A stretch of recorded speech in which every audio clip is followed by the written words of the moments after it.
Gitudluan ni Jesus ang iyang mga tinun-an karon sa pag-ampo. Niya ang pag-ampo nga gitudlo ni Jesus lahi kay sa pag-ampo sa mga pagano. Kayunsa man ang mga pamaagi sa mga pagano. Ang ilang pag-ampo kinahanglan nga mubungat sila og daghan tag-as nga mga pag-ampo. Kay ang ilang pagtan-aw o ilang pagsabot, the more words that they say to their gods, the more their gods will smile to them, the more that their gods will listen to them. So kinahanglan ayuhon gyud nila ang ilang mga pulong kay aron nga ganahan maminaw ang ilang Dios. Mo nay pamaagi nila. Apan si Jesus miingon nga sa inyong pag-ampo ayaw daghana ang inyong mga pulong. Mao po ni dinhing dapita nga ibato sa ato sa mga dili Katoliko kay ingon sila kanang pagbalik-balik og pag-ampo gibawal daw sa Biblia. Ang giingon ni Jesus nga dili kita manig-ingon sa pag-ampo sa mga pagano. Giingon niya ang mga pagano naghuna-huna nga dunggon sila tungod sa taas nilang pag-ampo. Wa man moingon si Lord nga ayaw pagbalik-balik og ampo. Kundili miingon siya nga lahi ang atong pag-ampo. When you pray with many words, with your heart and full of faith, it is not pagan way of praying.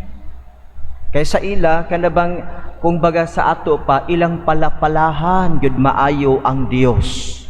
Kay aron ang Dios will pay attention to us nga nagampo. Subot ipasabot nga ang idea sa mga pagans is when they pray to their gods, they must pray in a long words, they must pray in a well-organized words, aron ang ilang Dios will pay attention to them. Dili ingon ana ang Christian prayer. O sa ingon ni Jesus, ayaw panig-ingon kanila. Don't be like the pagans. O sa day atong buhaton, ingon ang atong Dios, ingon ang atong Ginoo, nga ang atong amahan nahibalo ng daan sa inyong gikinahanglan bisan gani sa dili pa kamo mangayo kaniya. Subot niya ipasabot, kung ang idea sa mga pagano, kinahanglan taaso na to atong pag-ampo, aron kining atong Dios mo pay attention to us nga nagpray. Mingon si Jesus, no, that should not be the way of the Christians. Kay bisan og wa pa ka mubungat unsay imong gikinahanglan, ang imong amahan nahibaw ng daan unsay imong gikinahanglan. Subot niya ipasabot, our God pays attention even before you pray, even before you articulate your needs to Him. God, our God, pays attention. Unlike the pagan understanding that they should pray in a long, long prayer for this God to pay attention to them. Sa ato, tingnan si Lord, ang imong amahan, ang atong amahan, nahibaw ng daan unsay atong gikinahanglan. Subot ipasabot, God, our God, pays attention to us, His children, even before we articulate our needs before Him. Kung mauna, then what is the sense of prayer? Prayer is not for God to pay attention to us, but prayer is for us to pay attention to God. Kay ang Diyos, He knows everything we need. But kita, we need to articulate our prayer. Tungod kay whenever we articulate our prayer, when we pray to God, the effect is not for God, but the effect is for us to become closer to this God who is our Father. Ang sa mga pagano, the more they pray, ang effect sa Ginoo, aron ang Ginoo maminaw nila. Dili sa ato Kristiyano ingon ani, the more we pray, we articulate our prayers to God, the effect is to us. Masuod tas Ginoo. Sa ila, ang Ginoo maminaw nila sa ato dili. The more we articulate, the more we pray every day, the more we utter to God our prayers, the more that we become closer to Him, and the more that we feel His loving, caring presence with us. Mao na sa prayer. No, kung mao kini, gitudluan kita ni Jesus kung unsaon nato pag-pray. Mayon siya nga, Amahan namo anaa sa langit. Simbahon ang imong ngalan, maghari ka unta kanamo ug tumanon ang imong pagbuot dinhi sa yuta, ingon nga gituman kini didto sa langit. So when we pray daw, ingon si Jesus, when we pray to God our Father, let us hallowed His name. Let us honor, reverence the name of God. Second commandment of the 10 commandments, sa ingon, honor the name of the Lord your God. Thou shalt not make use the name of God in vain. So, mao ni nga, simbahon ang iyang ngalan. Let us honor when we pronounce the name of God. Let us pronounce it with utmost reverence. Mabitaw nga sa ato sa simbahan, kabantay ta nga, when we pronounce the Father, the Son, and the Holy Spirit, we bow our heads. Bayon ta, glory to the Father, and to the Son, and to the Holy Spirit. Ang instruction sa simbahan, we bow our heads in reverence. Ay, say, wa na ta kahibaw. So, mao na nga, glory to the Father, and to the Son, and to the Holy Spirit. So, bisag asa ra ta tanaw, pero ang instruction sa simbahan, when we pronounce the name Father, Son, and Holy Spirit, we bow our heads in reverence. Pagkahuman, gitudluan kita nga, when we pray to God, atong gialaw ang atong kaugalingon nga harian kita sa Dios.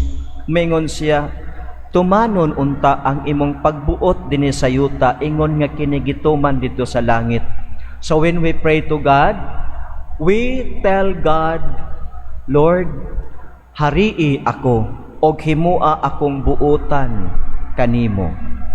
Himua ako nga masinugtanon sa imong kabubuton. Ingon nga ang imong kabubuton gituman didto sa gingharian sa langit. Matuman ko usab unta ang imong kabubuton dinhi sa yuta. Una ikaduha nga bahin sa Our Father, iyang gipasabot kanato nga mangayo kita. Ang kalan-on namo sa matag adlaw nga among gikinahanglan ihatag kanamo. Iyang gipasabot kanato nga kining Dios nga atong giampuan, atong gituuhan is a God provider, a provident Father. So mao na nga mingon sa mangayo kita og kalan-on sa matag adlaw. Unya ang atong usual nga pagsabot is kining atong gikaon nga rice, kining atong gisud-an, kining mga gulay nga atong gikinahanglan every day. For the Catholic Church, since the beginning of the church, this bread is the bread from heaven. And that bread from heaven is no other than Jesus. Kana diyang giampo nato, ihatag kanamo ang kalan-on nga mong gikinahanglan karong adlaw. Bot natong gipasabot nga ang primary food that we ask is the bread for eternal life, and that bread for eternal life is Jesus, and that Jesus, who is the bread of eternal life, made himself for the bread for our salvation. That is why he instituted the Holy Eucharist. He instituted the Eucharist to be our daily bread. So ang daily bread nga tong gipangayo, it is the bread that gives us life eternal, not the bread that gives us only temporary life, but the one who can give us life eternal, and that is Jesus. That is why Jesus instituted the Eucharist, so that every day we can receive that food for eternal life in the Holy Eucharist. Pagkatapos, may isang nga pasailua kami sa among mga sala. Iyang gipadayag ka nato nga kining amahan, kining tatay nga atong gituuhan, kining Dios nga atong giampuan. is a forgiving Father. And since you receive God's forgiveness, you also become a living image of God's forgiveness to others. Mo nang we are also asked to forgive those who sin against us. But take note, the sinner should ask forgiveness.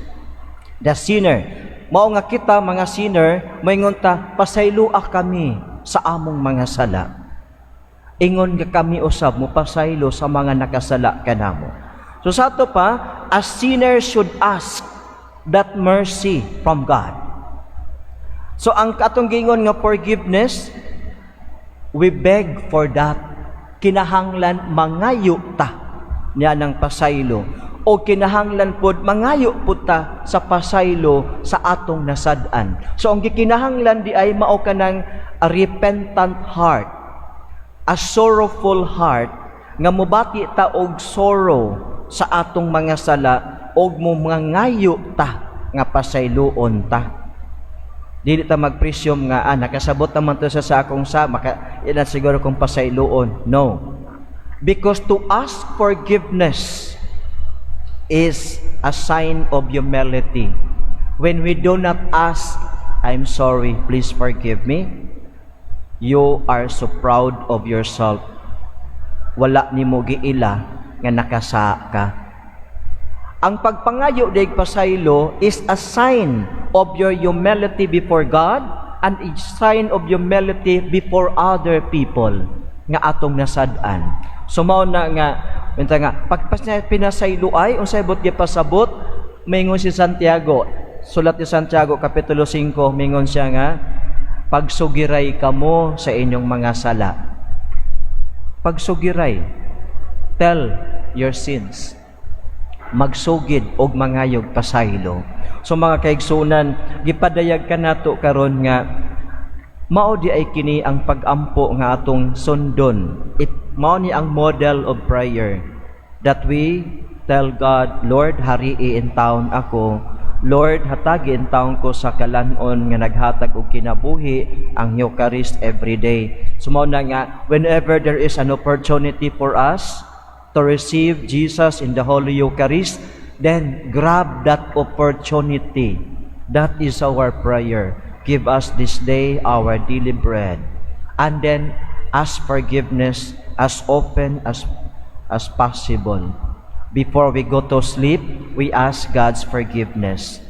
Kay we don't know kung pagkaugma, makamata pa bata, maayo na nang makapangayo na tadaag pasaylos Ginoo before ta matulog. Kay when we ask forgiveness from God, God our Father is a Father of mercy. Okay, sa Father of mercy, dili gayud siya mo balibad kanato.